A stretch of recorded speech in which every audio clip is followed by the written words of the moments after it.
Hey, it's Sam from Sugar Spun Run, and today I'm going to be showing you how I make taco soup. All right, so this is one of my favorite quick and easy weeknight meals, or I like it anytime, honestly, but it comes together super fast, it's super flavorful, and it's just got a lot of good stuff in it, including some good protein. So before we begin, there's a little bit of prep work that I like to do. Normally, I will whisk all of my spices together just because there are a lot of spices that go into taco seasoning, and I don't want to be measuring out each one while I'm trying to get it on my beef that's cooking. So I do have them measured out, and we'll go over them while we're cooking, but it does help to do them in advance, and I have them all listed out in the printable recipe and then in the description if you want to go ahead and do that now. Another thing that I'll do before I pull out my soup pot is I will go ahead and I will prep my onion. You need like a heaping cup or a cup of yellow onion. You want diced yellow onion.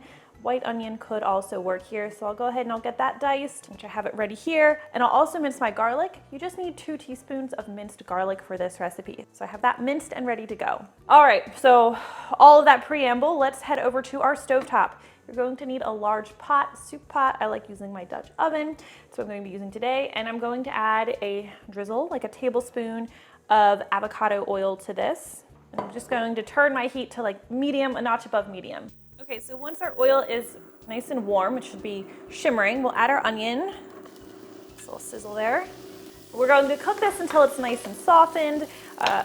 You want it to absorb that oil. It's just going to take about 5 minutes, maybe a little less. All right, once our onion's nice and softened, we'll add that garlic. If you recall, this is 2 teaspoons of minced garlic. Get that mixed in. And we just cook the garlic until it's fragrant. You never want to burn garlic because burnt garlic tastes bitter. Not a good thing. So it takes like 30 seconds, a very, very brief amount of time to get these little pieces of garlic nice and fragrant. And once they are, make a little space in the bottom of my pan here. And I'm going to add 1 pound of ground beef. Of course, if you wanted to use ground chicken or even ground turkey, that would probably work just fine. We're using ground beef today. And I'm going to cook this until it's almost brown. I'm going to crumble it as we go. Mostly browned, I should say. So like I'm letting it sit a little bit because I want to get just a little bit of some browning happening to get a little bit more flavor. If I move it too quickly, it becomes a little more gray than brown. If you have a lot of grease in your pot, you can drain it. I usually don't really have to. I don't have anything to drain here today. It can depend on how fatty your beef is too. All right, so once it's mostly browned, not all the way browned, we're going to start adding our spices. And I do this at this point to help it really infuse the beef with a nice flavor. And it's a lot of spices, which is why I normally have them already measured out beforehand. I do recommend using my custom spice blend instead of just a packet of seasoning because this has a much better flavor than you're going to get out of a packet of seasoning. I don't want to sound like snobby about that, but to get the really best possible flavor from the soup, use my spice blend. Trying to wave away some of this steam. So we're mostly cooked, so I'm going to start by adding a tablespoon of chili powder. Just sprinkle that over top. Then 1 teaspoon of ancho chili powder. Ancho chili powder is one of my favorite secret ingredients. I use it in my chili recipe that's won like 100 awards at this point. I use it in a lot of my recipes. So if you buy it, I do have a lot of other recipes on the blog that you'll be able to use it for.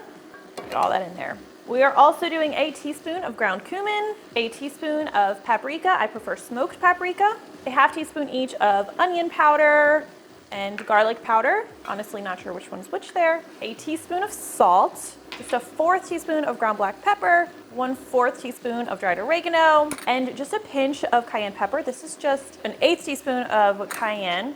I'm going to start mixing that in with the beef. All right, and I'm also going to add my tomato paste here. I have 1½ tablespoons of tomato paste, a tablespoon and a half. Drop that in. And I want to cook this a little bit to get it caramelized a little, so it'll deepen in color.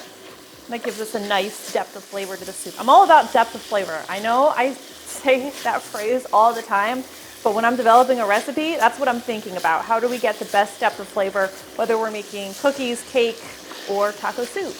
All right, so you only need like 60 seconds of cooking that tomato paste. We're rolling right along with this recipe. It comes together very quickly. All right, and then everything else goes into the pot at this point. We are going to take 2 14.5-ounce cans of diced tomatoes. Highly recommend fire roasted diced tomatoes if you can find them. Fire roasted, again, is going to give you that better depth of flavor than just regular diced. So we did not drain the tomatoes. Mix those in a bit. So that liquid on the bottom of the pan is going to help keep things from burning while I talk through the other ingredients with you. I also have a 15-ounce can of black beans. I have drained and rinsed these beans, as well as a can of pinto beans. Went ahead, drained, rinsed these as well. A little bit of corn. I like to use the Mexican style corn if you can find it. It has little bits of pepper in it, adds a nice flavor. If you can't find that, you can use a cup of canned corn or a heaping cup of canned corn or frozen corn instead. Get a little nice color there. And then a 7-ounce can of green chilies. I don't drain this. I do drain the corn. These are mild chilies. I recommend a mild chili.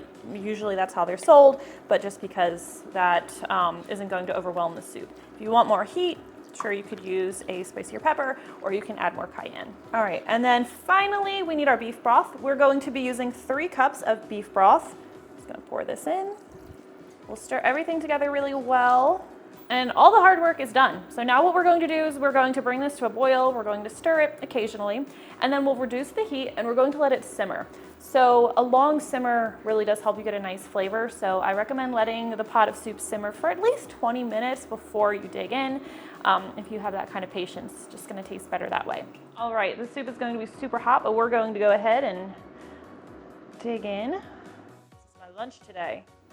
And then of course, I don't know how you guys eat your tacos, but mine always have a nice spoonful of sour cream and some crushed chips, tortilla chips, taco shells, you know, and then a little sprig of cilantro just makes everything look nice and pretty. All right, this is very hot, but I want to show it off to you. That is how easy it is to make my taco soup. If you like this soup, check out some of my other favorites like my chicken tortilla soup and my potato soup. That is a very popular one around here. Thank you so much for watching, and I will see you next time. It's so hot, but I really want to eat it. Just the bowl that's hot, the soup's fine. Make sure a chip in there. That was a good soup.